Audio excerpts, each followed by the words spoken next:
Hi, welcome back to the Database Development Design for my RVCC course. This is an intro to SQL, the select statement. This will be our first SQL class we're going to give. Uh, I'm not going to be going back and doing demos on this one, but if you follow up with the first lab, then you'll see me actually in SQL Server. Here it's going to be mostly just a slide deck show. Uh, so the select statement is used to tell in the database what you want to see. So the select statement is made up of the following parts. The two main commands we got to worry about are the ones in blue. You've got select and you've got from. From will choose the table we want to see the data from. If we don't know what table we want to look at, then you're not actually asking anything. And then select allows us to choose which columns from that table we wish to see. We can ask to see all of them, or we can wish to see only a few. And we can put them in any order we'd like. Okay. So in this example, I'll be using a table I call DBO employee. And, my class, you should have a copy of this. But again, the DBO, that's the schema. Don't worry about this too much. That's the employee.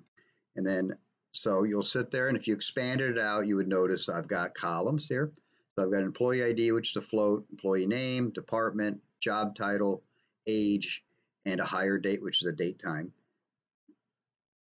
And if you actually ran this, you would see here's a sample of my dates. So you see employee name, department, title, age, hire date.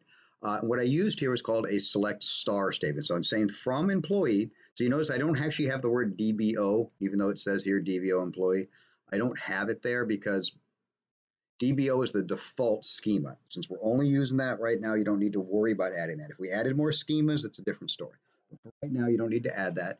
And the star is actually our selects, is our wild card. So the select star, or the asterisk that sits above your 8 key on your keyboard, means I want all columns from the table. So remember, the select statement, the select part of the statement, that filters your columns. It will not filter your rows, won't filter your records. It will just filter which columns you want to see. And if you use star, you'll see all of them. If I only want to see certain ones, I can choose them. Like, see, I have select employee ID, employee name, and age separated by comma. And now I only have the 3 dates of my results.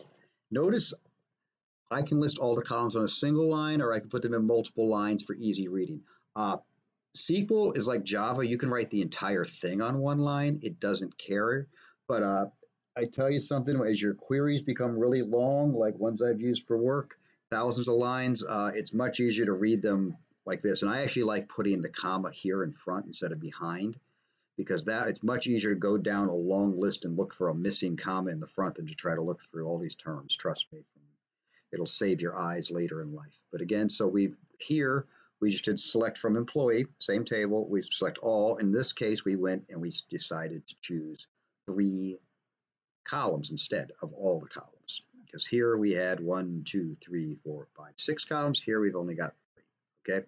And it's just that's the format, column name separated by comma. We can alias a column name to make it something more easy to understand. So in this example here, I'm using select F name, and I'm saying as first name to make it easier to come. So people might not know what F name means, but notice I have a space between the names. This is a case when these square brackets are required. If you do not put the square brackets around this, you're going to fail. You're going to have a problem. So anytime there's a space in a column name or a space in an alias you give it, that's going to require you to have a square bracket. Okay. So here's an example of me aliasing something within an actual query. So I've said select imp name as employee name, department as department from employee. So now when I get my results, it says employee name and department, versus when I up here I had imp ID, imp name, and age, which you may not know what those meant. But note that aliasing does not change the column name back at the table. All it changes is how the results come out displayed. Okay, so that's all aliasing does for you. So another code word we're going to bring in here is order by. Okay, don't worry about the where clause. We'll get into that later. I don't know why that's there. My mistake. So an order by is the command that allows you to sort. So by default, order by would be ascending, which ASC, which would be A, B, C, D, E, F, G, 1, 2, 3, 4, 5, 6. If you wanted to go the other way, you would simply state descending. So you order by the column you want. So I'm ordering by age, descending, which means I want my results to come back with the ages going backwards. Okay. You can order by more than one thing. So here, an example, I order by age and hire date. Again, ignore the where clause. I'm sorry it's in there. I must have been an earlier thing. We'll teach you where next. But so we're still just select and from and order by our only keywords we picked up so far.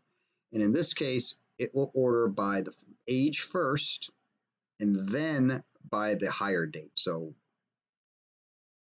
ages are always ordered first, then hire dates. Because an example of, otherwise these two would be dead at the bottom, but because they're 31 and there's a 36 below them, that's why the higher dates end up that way. So again, this is just a quick intro to SQL. I'm going to do a lab next you can catch up on, and that'll help you. I'll bring in SQL Server walking you through some data with a data set you can play along with.